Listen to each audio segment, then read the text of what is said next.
Welcome back to Kuma English Listening Hub. In today's episode, we're going on a delicious journey around the world. Our topic is From Street Food to Fine Dining, exploring food culture around the world. Food is much more than something we eat to survive. It tells stories about history, geography, traditions, and even emotions. In this 10-minute podcast, you'll hear useful B2 level vocabulary about food, culture, and travel, and you'll learn how to describe food experiences in a natural, conversational way. So, find a comfortable place, maybe grab a snack, and let's begin. When people travel, they usually want to visit famous places, take nice photos, and buy souvenirs. However, many travelers say that their strongest memories are actually about food. The smell of fresh bread in a small bakery, the taste of spicy noodles on a busy street, or the first time they try something completely new. Food culture matters because it connects us. Even if we don't speak the same language, we can share a meal and feel close to each other. Sitting at the same table is a simple but powerful way to understand another person's life. Also, food reflects the environment. Countries with long coastlines often have many seafood dishes. Places with cold winters might have heavier, warmer meals, like stews and soups. In this way, recipes are like maps that show us how people adapt to their surroundings. Let's start with street food. Street food is usually cheap, quick, and full of flavor. It is often sold from small stalls, food trucks, or carts on the side of the road. For many locals, it's a normal part of daily life. For visitors, it can be an unforgettable adventure. Imagine walking through a night market in Thailand. The air is filled with a mix of smells: grilled meat, fresh herbs, and sweet mango. You hear oil sizzling in hot pans and vendors calling out to customers. You try a plate of pad, Thai, cooked right in front of you. The noodles are soft, the peanuts are crunchy, and the lime adds a fresh, sour taste. In Mexico, you might stop at a taco stand. The cook warms small corn tortillas, fills them with marinated meat, and tops them with onion, coriander, and spicy salsa. You eat standing up, surrounded by locals who are also enjoying a quick dinner after work. Street food is often very authentic. The recipes have been passed down from generation to generation. The vendors usually specialize in just one or two dishes, and they make them every single day. This experience helps you feel the rhythm of everyday life in that place. On the other side of the spectrum, we have fine dining.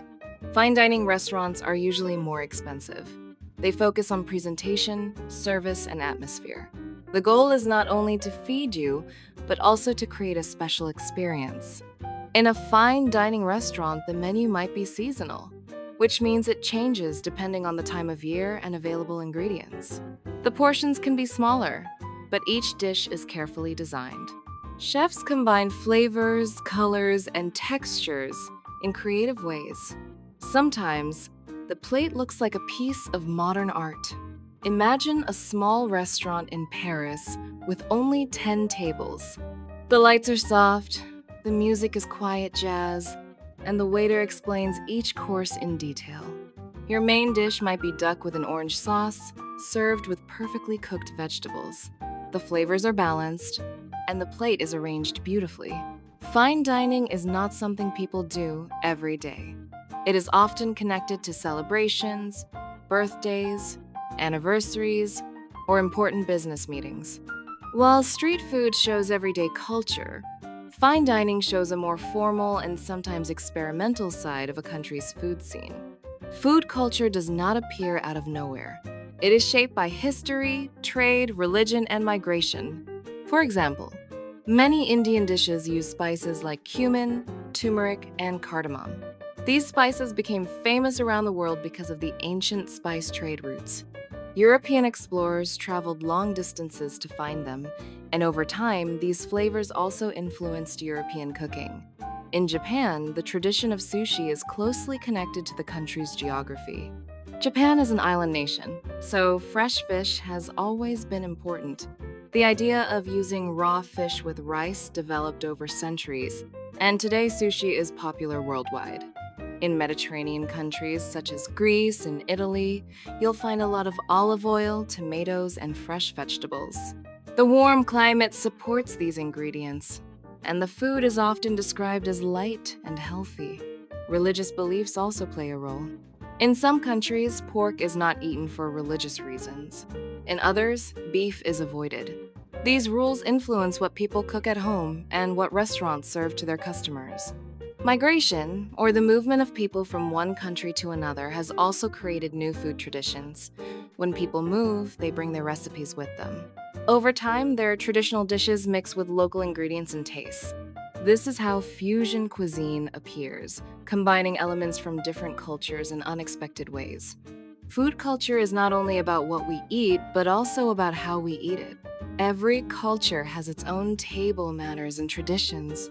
In some countries, people usually share many small dishes in the middle of the table. Everyone uses their chopsticks or forks to take a little bit of everything. This style of eating encourages conversation and a feeling of community. In other places, each person gets their own plate, and people may focus more on individual portions. There might be clear rules about which fork to use or how to place your napkin. In many Asian cultures, it is common to offer food to others before serving yourself. This shows respect and care. In some Mediterranean families, refusing extra food can be seen as a little rude because the host wants to show generosity. These small customs can be confusing for travelers, but they are also a great opportunity to learn. If you are not sure what to do, just watch what the locals do, or politely ask, "How do you usually eat this?" Most people will be happy to explain. For many people, food is an important part of identity. It reminds them of home, family, and childhood. Think of a dish that is special to you. Maybe it's something your grandmother used to cook on holidays, or a soup your parents made when you were sick. When you taste it, you don't just remember the flavor. You remember people, places, and moments. When people move to another country, they often look for ingredients from home. They might drive a long distance to visit a special supermarket just to find the right spices or noodles. Cooking familiar food can bring comfort and a sense of belonging in a new and different environment. At the same time, trying new food can be a way to open your mind. When you are willing to taste something different, you're also showing that you're open to new ideas and ways of life. If you're an English learner who loves food, there are many ways to combine language practice and food exploration. First, you can watch cooking videos or food vlogs in English. Listen carefully to how the host describes flavors and textures. Notice phrases like rich and creamy, light and refreshing, or crispy on the outside and soft on the inside. These expressions will help you sound more natural when you talk about food. Second, try reading menus in English, either online or when you travel. Look up any unknown words and make your own vocabulary list. You can also practice ordering food in English, even if you are in your own country, by visiting international restaurants or cafes. Third, use food as a topic for conversation. With a language partner or teacher, you can discuss questions like, what is a typical breakfast in your country? Do people in your culture eat more at lunch or at dinner? Are there any traditional dishes usually served on special occasions? These questions are not only good for speaking practice, but they also help you understand other cultures more deeply. Before we finish, let's quickly review some useful vocabulary from this episode. Listen and repeat after me if you can. Street food. Cheap and tasty food sold outside, often from stalls or carts. Fine dining. Expensive, high-quality restaurants with formal service. Authentic. Real or traditional, not a copy. Portion. The amount of food served to one person. Seasonal. Available or used only at certain times of the year. Fusion cuisine. Food that mixes traditions from different cultures. Table manners. Polite behavior while eating at a table. To reflect. To show or represent something. To adapt. To change in order to fit a new situation. Try to use some of these words today when you talk or write about food. You have reached the end of this episode of Kuma English Listening Hub. Let's talk about how you can use this content to improve your English. First, listen to this episode again without reading the script. Focus on the main ideas and overall meaning. Don't worry if you don't understand every single word. Then, listen a second time while reading the script. Pay attention to new vocabulary and useful phrases, especially the expressions I use to describe flavors, experiences, and traditions. Next, pause after each section and try to summarize it in your own words. This will help you practice speaking and check your understanding. Finally, choose one question from this episode. For example, what is a special dish from your country and why is it important? Record yourself answering it in English for 1 or 2 minutes. Later, listen to your recording and notice your pronunciation, vocabulary, and grammar. Food is a wonderful topic for language learning because it is universal. Everyone needs to eat, and everyone has a story connected to food. Thank you for joining me today.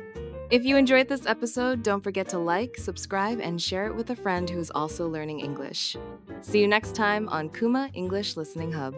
Until then, enjoy your next meal and maybe describe it in English.